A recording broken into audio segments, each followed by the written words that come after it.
Can a checkout girl and busy mum make it as a doctor? Tamsin Athwaite's going to give it a pretty good try in our brand new drama Vital Signs, tonight at 9 here on ITV1.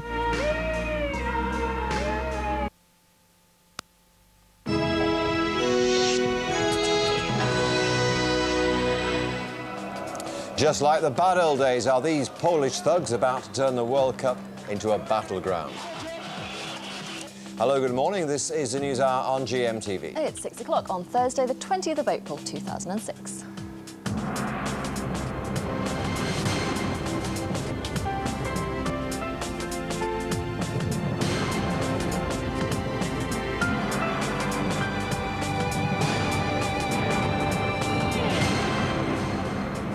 Well, 50 days until the World Cup and a worrying scene shot in Eastern Europe of thugs who say they'll travel to Germany to fight British fans. We speak to one of Britain's top policemen who's sending some of his officers in uniform to Germany. Also this hour, £20 million is needed to feed 11 million starving Africans. But will Oxfam's latest appeal fall victim to compassion fatigue? And from sat-nav to splash-nav, the car computers landing drivers in, well, pretty deep water, as you can see there. This is why I don't use sat-nav. I just don't use it because of that. We'll talk more about that later. Let's get the weather first with Andrea. Good morning. A fairly cloudy start across many parts. You can see it's quite misty and murky as well, especially across the south and west, so bear that in mind if you're heading out on the roads in the next couple of hours or so. There's also some patchy drizzle around.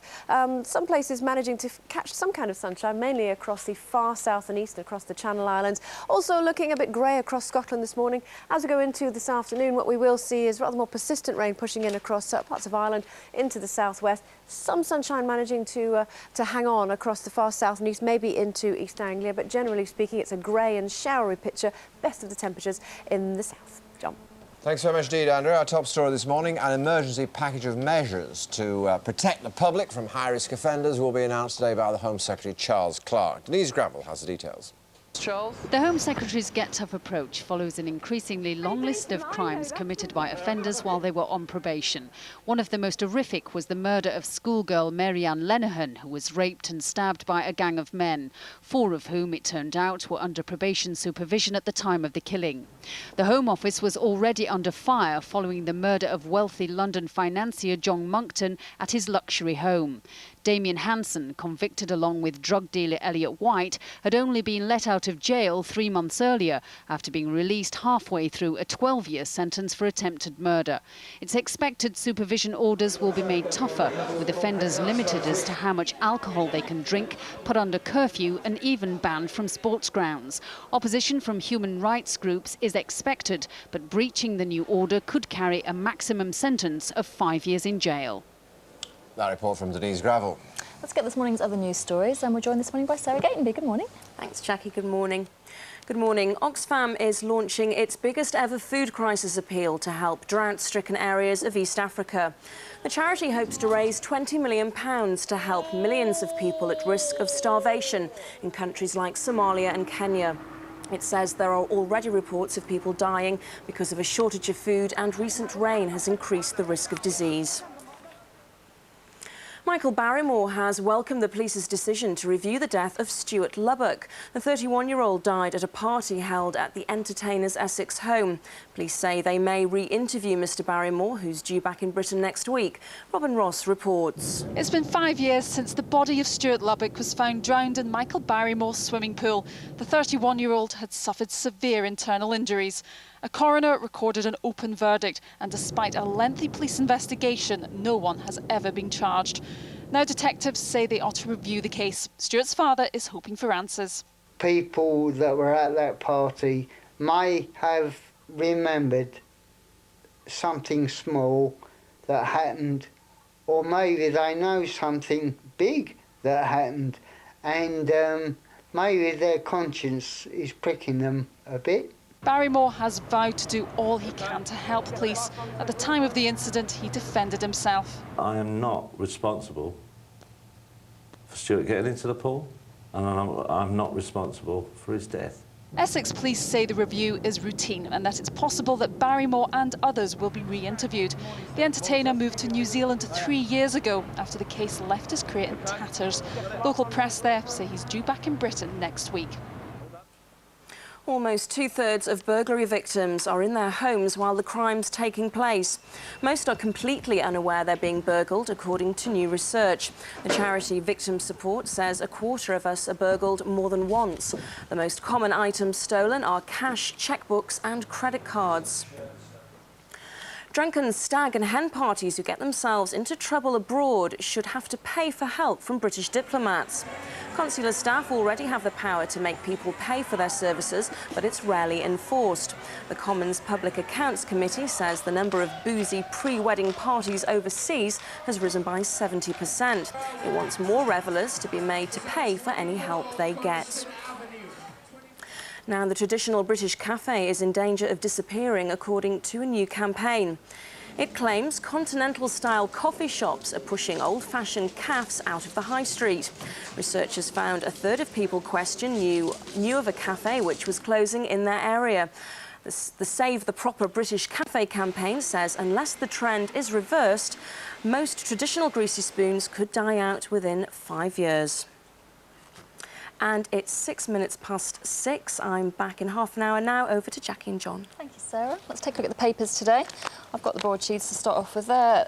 On the Times, we've got a story about charities backing a new rival to the lottery. This is a scheme which will allow punters to choose which good cause will get a portion of money from their ticket. That launches next week. Whoops, then we've got The Guardian. Anger at legal compensation shake-up. This is Charles Clarke's bid to overhaul the law on wrong convictions, and that's being attacked by justice groups.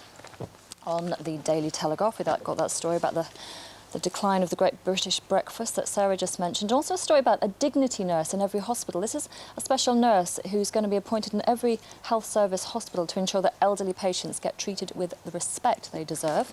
And it is a good idea. And finally, The Independent. We've got Gordon Brown and David Cameron there, both of them saying why I deserve the Green vote. Let's have a look at some of the tabloids. The Daily Mail splashes the remarks by a cousin of the Queen saying that she will not be moved, she will not abdicate. The Daily Express has a story saying that Britain has taken 1 in 8 of the entire world's asylum seekers. Picture there of the Queen, happy and glorious. 80th birthday tomorrow, of course. A lot of talk at the moment about BBC fees paid to presenters. £15 million payday for Jonathan Ross, says the Daily Mail. He's in the middle of a tug-of-war between the BBC, ITV and Channel 4. Almost as much as you know. Absolutely, yes. You said BBC didn't pay. The man with 7 wives, this is Philip Sharp, who apparently has 7 wives, and is quoted as saying, "It's hard work living there." I think that's probably the quote of the week. And on the front page of The Sun, sort of silly story on the face of it, with a serious point to it. England football fans urged to sing in German at the World Cup to avoid offending their host. The serious point being that English fans, should do their best to sort of blend in there to avoid trouble. And we'll go on to sport now. And Arsenal are halfway to the Champions League final after beating Villarreal last night, but have they done enough? And in the Premiership, Birmingham breathed a sigh of relief, but for how long, one wonders. Daily Star's Brian Wilner's with us. Watched the game at Highbury last night. Have they done enough, do you think? It wasn't the great occasion that everybody had anticipated. The last big European night at Highbury, the last night game, there was plenty of build-up as far as nostalgia and anticipation. Arsenal played not as they did against Real Madrid and Juventus. They've got the 1 goal. It should be enough because they haven't conceded a goal for 9 games. This is the reverse pass by Henry. Club and there's Toure turning in. First goal he scored at Highbury. Not a bad time to get it. But it should have been more, John. Yes, they should have probably had 3 or 4 goals and should be in the Champions League final. There was an offside, well, yeah, was it? Henry wasn't, but Ringberg may have just drifted offside. And it was a catalogue of chances after that. They've played much better on this, and when it really mattered, they just couldn't convert the chances into goals. As we're seeing now, was the story of the night, really. On another night, he'd have converted one of those, wouldn't he? Yes, he would. Villarreal are the surprise of the Champions League. Their first season in the Champions League, got to the last four. Little tiny ground, the crowd right on top of Arsenal. But as I say, they haven't conceded a goal for 9 games in Europe. If they can keep that going, they'll be through. I suspect that Villarreal, who were tough and a bit uncompromising last night, will have to come out a little bit more, expose some space for Henry. Yeah. I think they'll just creep through. One of the surprises, something I have never seen at a football match before. I don't know whether you have. Relief, as I said, beating Blackburn 2-1. Yeah. Let's have a look at the goals first of all. And Robbie Savage got a right pace injury in this match. Yeah, just what Birmingham didn't need, wasn't it? It's a fantastic lifeline. Yeah. Nicky Butler, rare goal for him. And then Robbie Savage, of course, equalises. Yeah. Not popular at Birmingham because he left, obviously, under a cloud. And then right at the last minute, Forsell gives them this lifeline. But it is a very, very narrow thread on which they hang on to Premiership status at the moment. They're just out of the bottom three now. Portsmouth back in. Yeah. But, of course, on Saturday, Portsmouth home to Sunderland, already relegated, and Birmingham have to go to Everton. So it could twist again.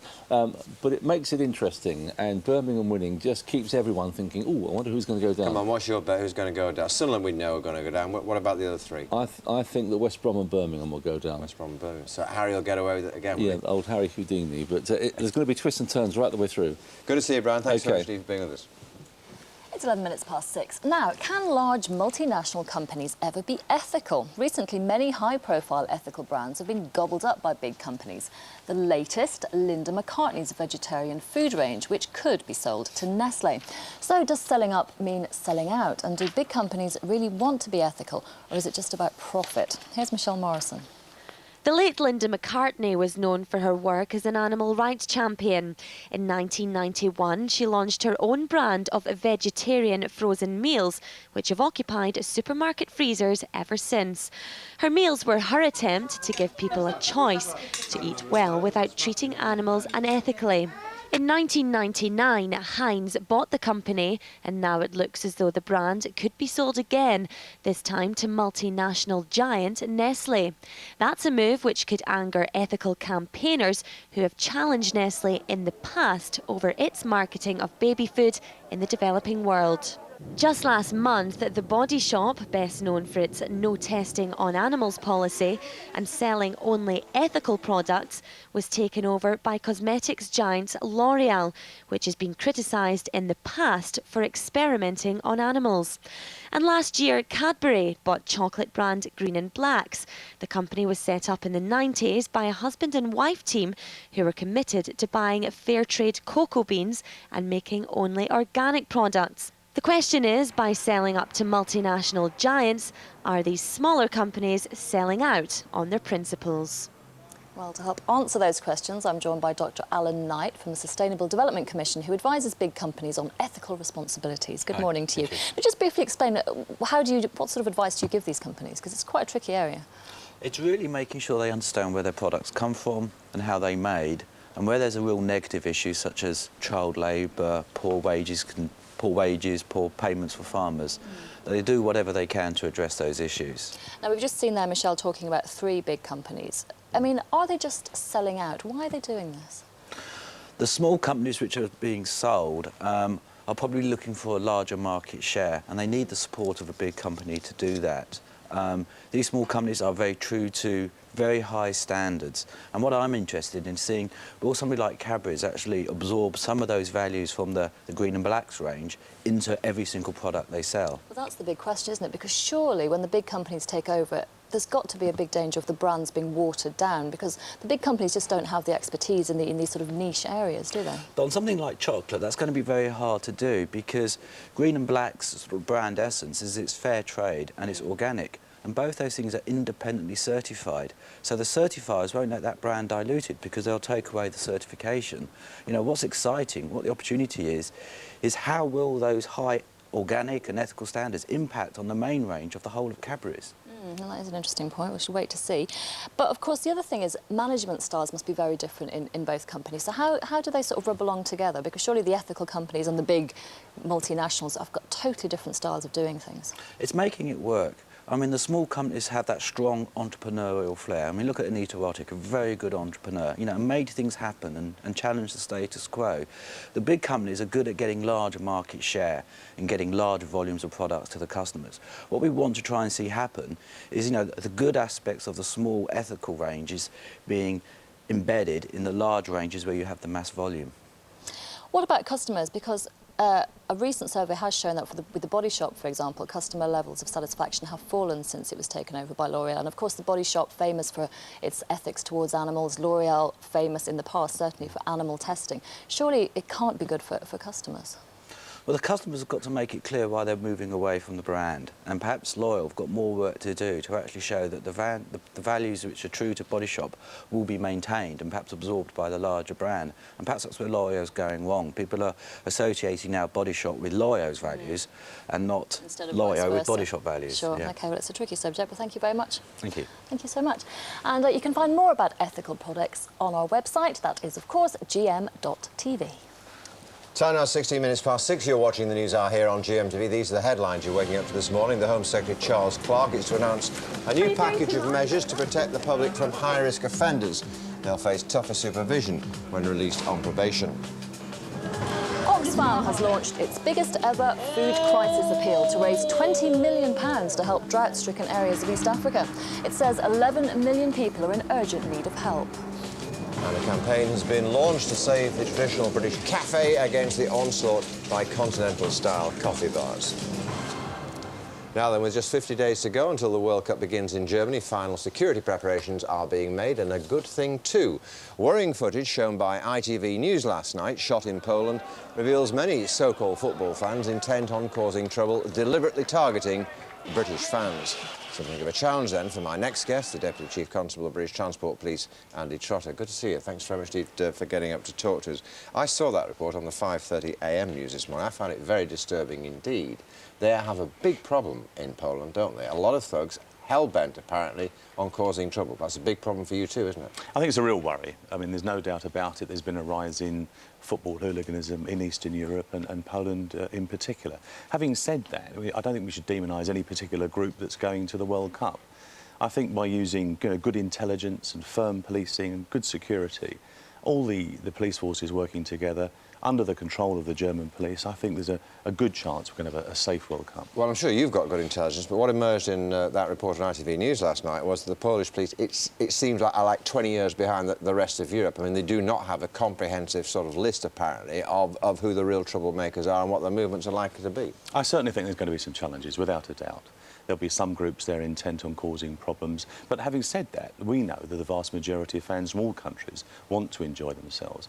And if we use those principles of firm, sensible policing, plus, good humour when appropriate, combined with good intelligence of tracking the troublemakers when they come along, then those tried and tested methods have certainly proved well in the past, and I think they'll prove well on this occasion. But this is a bit different, isn't it? I mean, you are sending 28 uniformed officers plus 3 plainclothes officers over to Germany in uniform, right? Now, to a German full of lager, who maybe has just lost, that's a bit provocative, isn't it? Not at all. I think this is a really good innovation.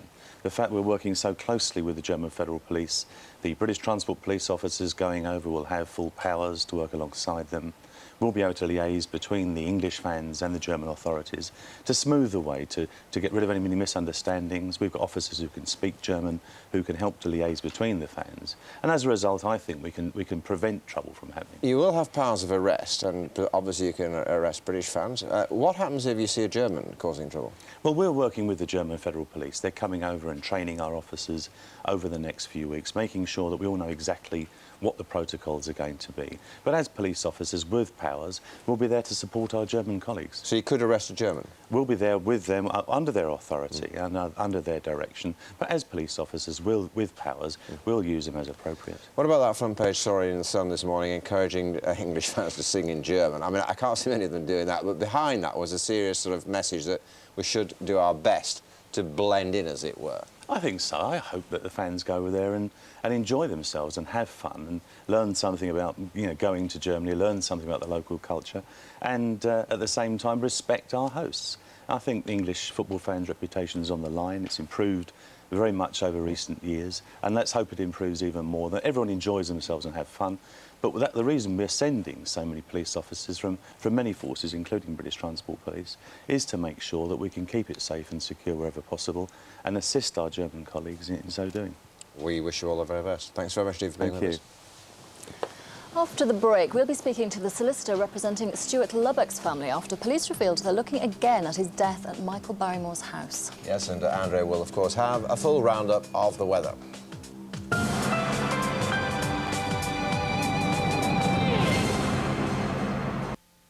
Sometimes I feel like I'm sitting on this long, slow conveyor belt, just watching the world go by. A moment of realisation. So it's true, people like me really can train to be a doctor? Can be a moment to savour. I've looked into it and I think I can do it. Well, I think you should do it. Otherwise you might regret it. Seize the moment. I expect 100% commitment from each and every one of you. No excuses. Tamsin Outhwaite, Vital Signs. Brand new drama tonight at 9, ITV1. Don't blow piles out of all proportion. Get soothing relief with Germaloid's HC spray. There's a good reason why the best-selling treatment for warts and verrucas is clinically proven Bazooka Gel. Bazooka simply and safely eliminates warts and verrucas and dries to form a water-resistant protective barrier. No mess, no fuss, no plasters.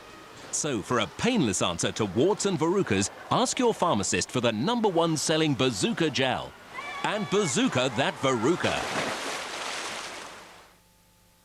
For ladies who enjoy their cars, Sheila's wheels are superstars. Girls are bored beyond endurance, paying too much for car insurance. For bonds and car insurance deals, girls get under Sheila's wheels.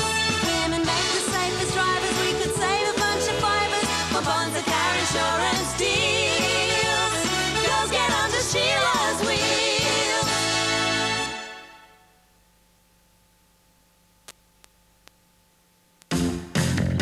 Heartbeat returns on a high. You nicking our mushrooms? I can pick all the way mushrooms I want. Yeah, if you say so. That's the fuzz. Ashfordley Police. Mushrooms? Well, everyone in London eats them. And they're 12 foot high and bright purple. You won't be needing the gun then, will you? No, I'm using biscuits. Has he been acting strange at all? It's not always easy to tell with his lordship. Brand new Heartbeat, Sunday at 8 on ITV1.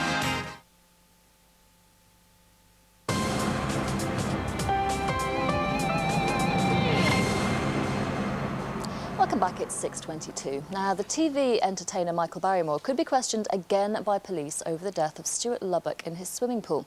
Essex police say they'll review the case and that could mean re-interviewing all witnesses. Well, Nick Dixon is at Barrymore's former home in Roydon, Essex, where Stuart Lubbock died in 2001. Good morning, Nick. Morning, Jackie. A real mystery for 5 years, as you say, an unsolved mystery at that. But Essex police are hopeful that they can finally piece together just what exactly happened on that night. If you recall, Stuart Lubbock's body was found in the swimming pool here at Michael Barrymore's former home in Essex. Medical experts found extensive internal injuries on Lubbock's body. An inquest into his death recorded an open verdict. And to this day, no one has been charged in connection with his death. Now, 5 years on, Essex police have decided to review the case, review the death of Stuart Lubbock.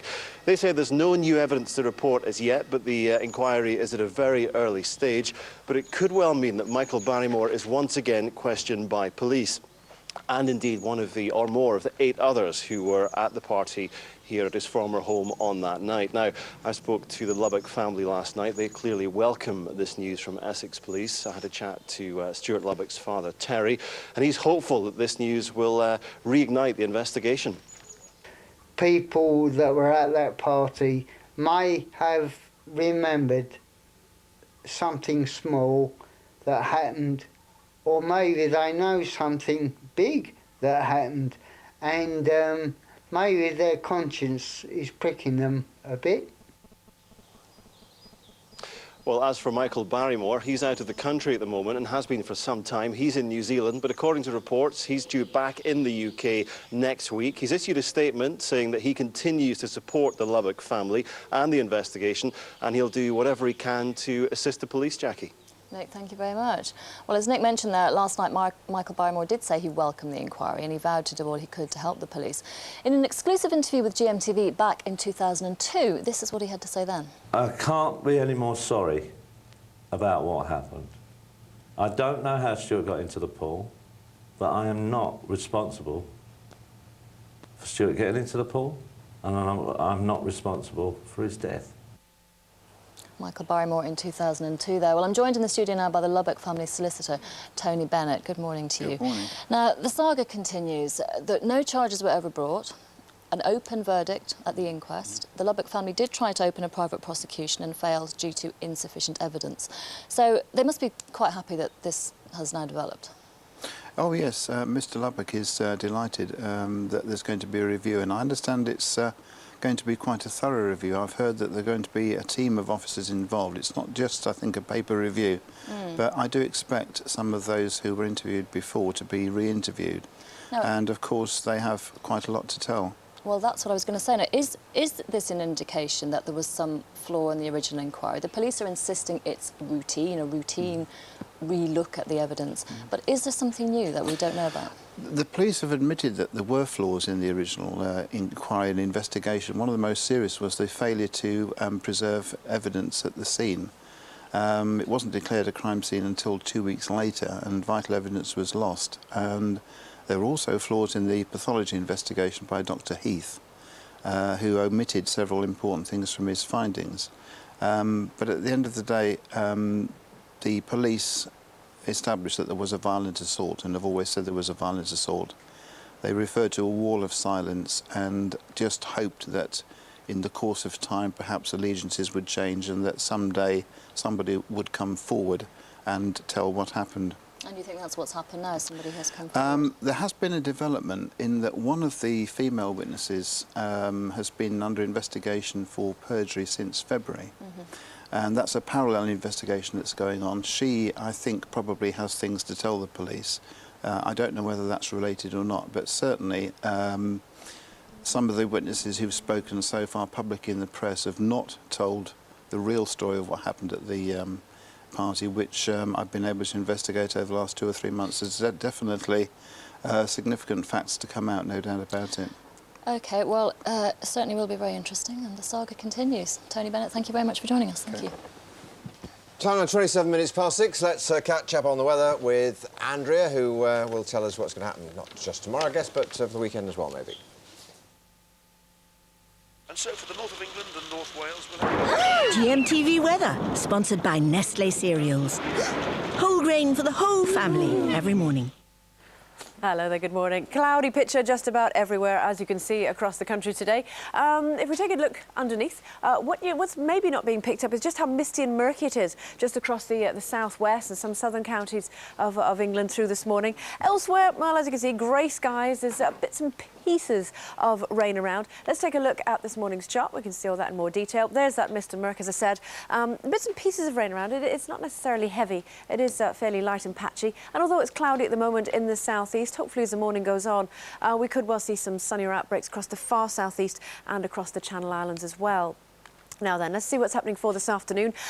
Starting off dry and bright across the more northern parts of Scotland. We have seen a touch of frost there this morning, so temperatures, I think, struggling a wee bit, only really getting up to around 9 degrees. And we will see some rain moving in from the southwest across Scotland later on, so maybe turning a little bit cloudier than it is this morning. Not doing too badly for Northern Ireland. Again, a mixture of sunshine and showers. Similar story really across the Borders region in towards northern parts of England. There you can see those grey skies that I showed you earlier on this morning's chart. Not really much to write home about. It's just going to be grey. The rain is going to be patchy. Maybe seeing some brightness later across Lincolnshire, maybe into parts of East Anglia and across the far south and east. Temperatures not doing too badly, getting up to around 15 degrees. Touch breezy across the southwest. If I just move out the way, you can see expecting to see some rain across the Isles of Scilly, pushing in towards western parts of Cornwall. Generally speaking, it's going to be grey skies just about everywhere today. Now, looking ahead to Friday, slight improvement. We could see a bit more in the way of sunshine, again across East Anglia, down towards the southeast, into the Channel Islands, and maybe even for Northern Ireland and western parts of Scotland. But even here and there, we will see bits and pieces of cloud. Now, for the weekend, things looking a little bit better than we hoped at the beginning of the week. For Saturday, we should be, generally speaking, quite a fine and bright day. We will see some cloud and showers, though, across Northern Ireland, western parts of Scotland. And for Saturday, we will see that area of rain sinking its way southwards, but hopefully it's going to break up as it does so. Which means, of course, for the marathon, hopefully it should be dry and fine, highs of around 18 degrees. Here's your summary. For your in-depth local outlook, visit our website, gm.tv, or for a 10-day forecast, call GMTV's Weatherline on 0905 514 0000. It's 6:30. It must be competition time. Your chance to win £10,000 by the end of the show. It's the Great Easter Checkathon, which means you could win £10,000 today. We'll be revealing the winner by the end of the show, so here's the question you need to answer to be in with a chance of winning. Wahey! Which actor wrote and starred in Fawlty Towers? A. Bob Monkhouse, B. John Cleese, or C. Michael Barrymore? That was the question. Here's how you can enter. You can dial 09068 100 100. That's 09068 100 100. Or you can text A, B or C as your answer, plus your name and full address to 81149. Or you can enter via the website. Lines are only open till 9 o'clock and we'll announce the winner by the end of the show. So good luck and get dialing. Wahey! OK, time now 31 minutes past 6 on Thursday, the 20th of April 2006. You're watching the News Hour here on GMTV. In the next half an hour, how you can help feed 11 million starving people. We speak to Oxfam as they launch their biggest ever appeal to help those dying in East Africa. And we'll be finding out the big winners at last night's Asian Business Awards in London. No, I didn't get one. I was handing one out, and we'll be meeting that gentleman and another, I hope, a little bit later on. You looked rather handsome. Thank you very much indeed, Jay. Some mistake, obviously. Yes, obviously. And from sat-nav to splash-nav, the car computers landing drivers literally in deep water. Oh, dear. Now, the top story this morning, a new package of measures to protect the public from high-risk offenders will be announced today by the Home Secretary, Charles Clarke. Denise Gravel reports. Charles? The Home Secretary's get-tough approach follows an increasingly long list of crimes committed by offenders while they were on probation. One of the most horrific was the murder of schoolgirl Mary-Ann Lenihan, who was raped and stabbed by a gang of men, 4 of whom, it turned out, were under probation supervision at the time of the killing. The Home Office was already under fire following the murder of wealthy London financier John Monckton at his luxury home. Damien Hanson, convicted along with drug dealer Elliot White, had only been let out of jail 3 months earlier after being released halfway through a 12-year sentence for attempted murder. It's expected supervision orders will be made tougher, with offenders limited as to how much alcohol they can drink, put under curfew and even banned from sports grounds. Opposition from human rights groups is expected, but breaching the new order could carry a maximum sentence of 5 years in jail. OK, let's catch up on the rest of the news. Here's Sarah. Thanks, John. Good morning. Oxfam is launching its biggest ever food crisis appeal to help drought-stricken areas of East Africa. The charity hopes to raise £20 million to help millions of people at risk of starvation in countries like Somalia and Kenya. It says there are already reports of people dying because of a shortage of food, and recent rain has increased the risk of disease. Michael Barrymore has welcomed the police's decision to review the death of Stuart Lubbock. The 31-year-old died at a party held at the entertainer's Essex home. Robin Ross reports. It's been 5 years since the body of Stuart Lubbock was found drowned in Michael Barrymore's swimming pool. The 31-year-old had suffered severe internal injuries. A coroner recorded an open verdict, and despite a lengthy police investigation, no one has ever been charged. Now detectives say they ought to review the case. Stuart's father is hoping for answers. People that were at that party may have remembered something small that happened, or maybe they know something big that happened, and maybe their conscience is pricking them a bit. Barrymore has vowed to do all he can to help police. At the time of the incident, he defended himself. I am not responsible for Stuart getting into the pool. and I'm not responsible for his death. Essex police say the review is routine and that it's possible that Barrymore and others will be re-interviewed. The entertainer moved to New Zealand 3 years ago after the case left his career in tatters. Local press there say he's due back in Britain next week. The Foreign Office are investigating reports that a senior al-Qaeda terrorist in custody in Turkey claimed he was a member of the gang which abducted and murdered British hostage Ken Bigley. The Guardian claims Louis Asaka said he presided over a mock trial of Mr Bigley shortly before he was killed in Iraq in 2004. He's refused to say who carried out the murder or reveal the whereabouts of Mr Bigley's body. Trial. Now, the time is 35 minutes past 6. The next bulletin's at 7 o'clock, and here's what's happening where you are.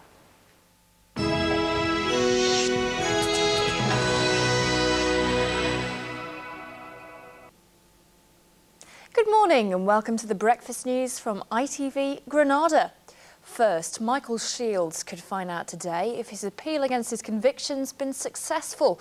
He's currently serving 15 years in jail in Bulgaria for the attempted murder of a barman. Liz Fordham reports. Michael Shields has always said he's innocent of attempted murder. That on the night the barman was injured, he was in bed at his hotel. This seemed to be backed up by a confession another man, Graham Sankey, made. But the Bulgarian courts wouldn't accept it, and he later withdrew it. A month ago, Michael appealed against his conviction, claiming the case hadn't been dealt with properly. He said eyewitnesses had been biased or ignored, and there were other discrepancies too. I know like an identity parade is supposed to assemble, and these people never look like me. So even then, I got a sick feeling, thinking something's not right. The best outcome he can hope for from this appeal is a chance of a retrial. Today is the last day of the period judges said they'd take to consider their decision. By tonight, Michael and his family could have some hope that justice might be done. There'll be traffic problems and disruption to the trains in Runcorn this morning after an explosion left a large hole in the road. The 20-foot by 3-foot hole on Whitchurch Way appeared after the blast on a railway bridge. It's believed to have been caused by gas or electricity from the railway. British Transport Police are currently investigating. A climber's died after falling more than 100 feet down cliffs in the Lake District. The 19-year-old was on crags in Coniston with his brother when it appeared they both fell. His brother suffered only minor injuries. The alarm was raised by walkers who saw what happened and dialed the emergency services. A decision could be made today on whether or not Liverpool will get its controversial fifth grace. The board of the North West Development Agency are meeting to decide whether they'll award the X-shaped museum a crucial £32 million grant. It comes 5 months after Tessa Jowell rejected the museum's bid for over £11 million to finance the interior of the building. In last night's football, just one result from the Premiership. Blackburn Rovers lost 2-1 at Birmingham, despite Robbie Savage scoring his first ever goal for the club. That's it for now. I'm back at 7:05. Time now for a look at the region's weather. Take a deep breath and shout down the weather.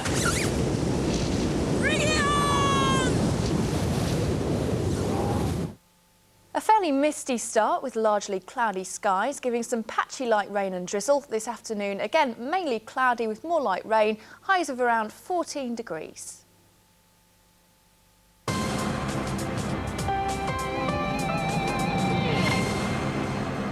Welcome back. 21 minutes to 7 is the time. Quick look at the morning papers. The Times has an interesting story saying that a rival to the National Lottery that promises to allow punters to choose which cause will get 30p in every pound is to be launched next week with the support of several charities that are apparently fed up with the official game. On the front page of the Daily Telegraph, that wonderfully attractive picture of traditional English breakfast. It looks delicious. It does look I could fantastic. eat that now. Yeah, full complete heart attack there. That's there because, of course, there's a threat apparently to the traditional English cafe from sort of espresso bars, etc., etc. Alongside it, interesting story saying that dignity nurses, so-called dignity nurses, are going to be appointed at hospitals to ensure that elderly patients are treated with the respect they deserve. I'm sure that'll be welcomed by everyone. From front page of The Independent, Why I Deserve the Green Vote. That's an exclusive interview with the two PMs in waiting, as it were, Messrs Cameron and Brown. I assume Mr Brown is the man for the job, as it were, at the end of the day. And on the front page of The Guardian, miscarriage of justice campaigners enraged, apparently, by plans to stop defendants walking free from the Court of Appeal after their convictions have been quashed on a technicality. Front page of The Sun is one we'd like to hear your views on this morning, actually. Foreign Office apparently telling fans at the World Cup to sing in German to avoid offending their hosts. If you've got views on that one, you can text us on 81189, the usual number, there it is. But that's what The Sun is saying this morning. Daily Express, 1 in 8 of all asylum seekers lands in Britain. More and more crowd in, but only a tiny few are thrown out, according to the Express. Daily Mail, we've got a nice picture of the Queen there on the eve of her 80th birthday. One shall not be moved. The Queen, apparently, according to her cousin, is never planning to abdicate. And the Daily Star has this story about the man with 7 wives. OK, let's move on now, because Oxfam launch their biggest ever appeal today. They want £20 million to help 11 million starving people in East Africa, a region ravaged by drought and famine. We're joined today by ITV News' Neil Connery, who's spent a great deal of time in East Africa, and Oxfam's Sarah Kine. Good morning to you both. I was very moved by your report. I'm sure millions of other people were too, or your reports, I should say, Neil. I mean, you're a seasoned, if you don't mind me saying so, campaigner, as it were. You've been out there, seen a lot of the world at its worst as well as its best. Weren't you a bit shocked by what you saw and found? Very much so, John. This part of Africa, people are very hard and tough and used to dealing with droughts, but we're talking about the worst drought in living memory.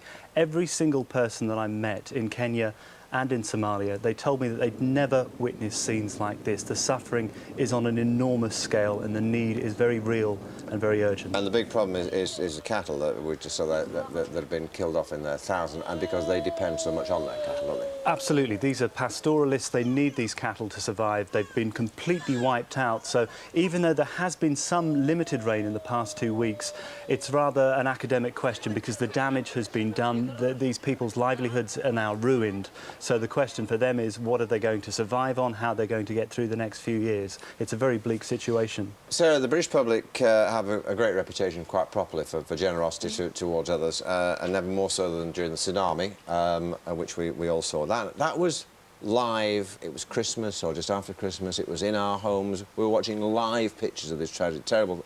This is a bit different, isn't it? And you are asking for a vast amount of money. Yes, I mean, this is actually on a scale which is far bigger than what the tsunami itself. And as you said, the British public are traditionally incredibly generous, and what we hope very much is that they will see these terrible pictures and feel they need to help. It's unprecedented for Oxfam to launch an appeal of this size. It shows the scale that we think of the tragedy as it's unfolding, and we really want to help now.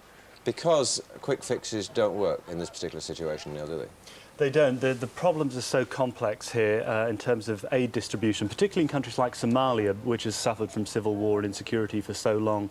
Getting to the aid to the people who need it, that is one of the key problems in Somalia. And talking about the rains that have arrived, there's a mixed blessing there because, as we were discussing earlier, the problem with that is it makes the roads impassable in terms of getting the food to the people who need it. The worry many people will have, and it's a justified worry, is that time and time again in the past they've donated their hard-earned cash, and then they've read 6 months later it's never got there. Some corrupt government eaten it up, or there's simply been some form of maladministration which has prevented that cause being assisted.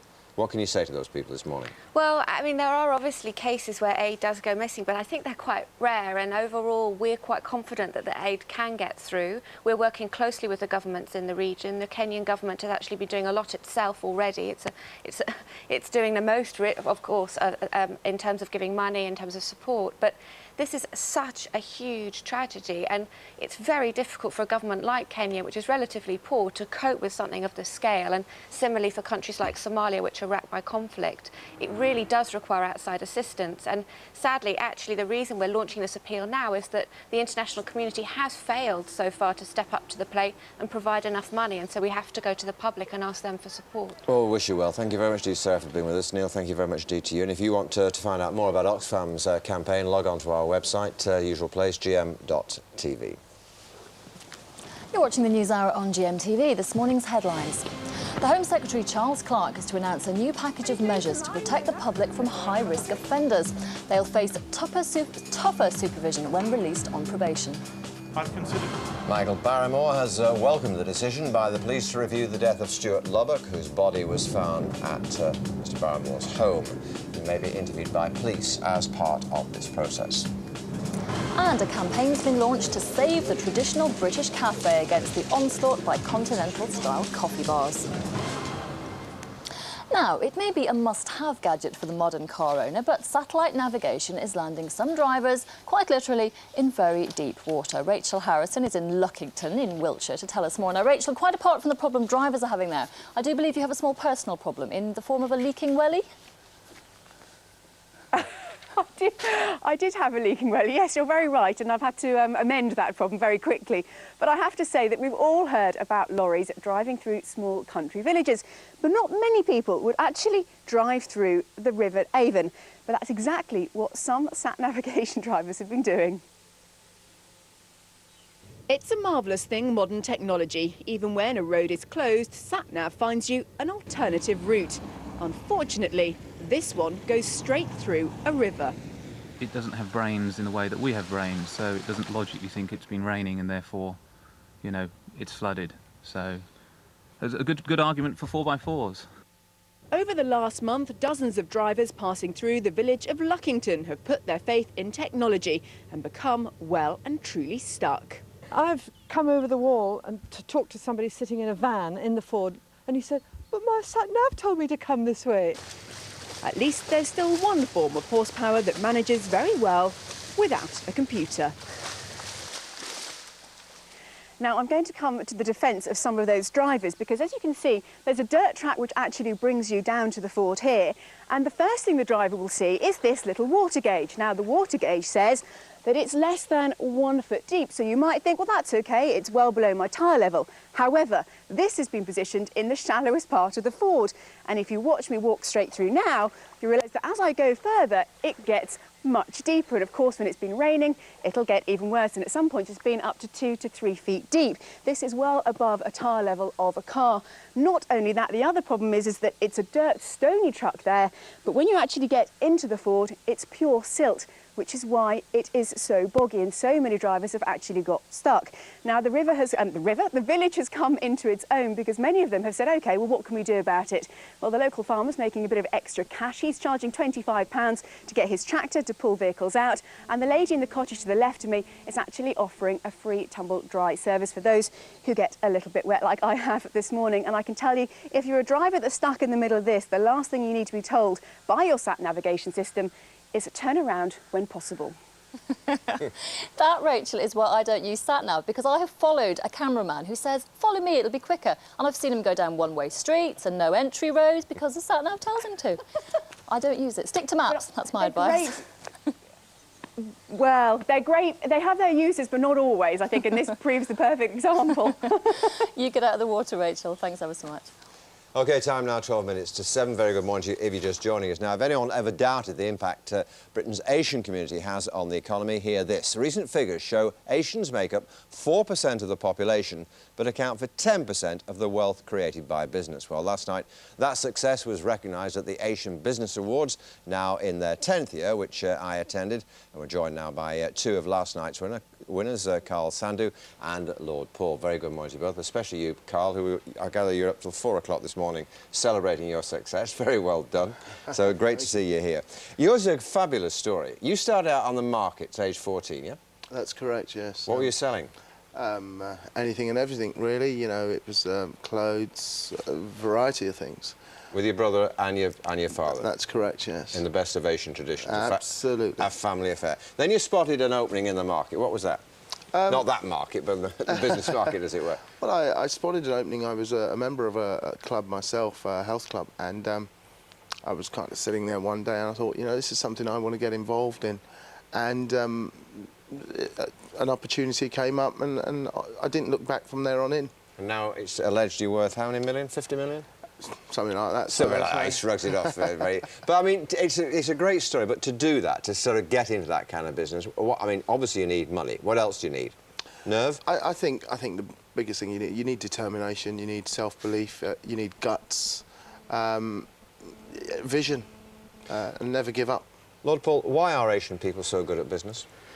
I think partly because they all have grown up in a joint family. That gives a lot of strength and confidence to you. Secondly, when you are ethnic in any part of the world, you have to work that much harder to prove yourself. And you find the challenge. And without challenge, you really cannot succeed. Why do you have to work so much harder in Britain if you're Asian? Oh, it's not a question of Asian working harder in Britain. If a Britisher goes to India, in order to be successful, he has to work 120% to be counted 100%. And this is no different for the Asians coming here.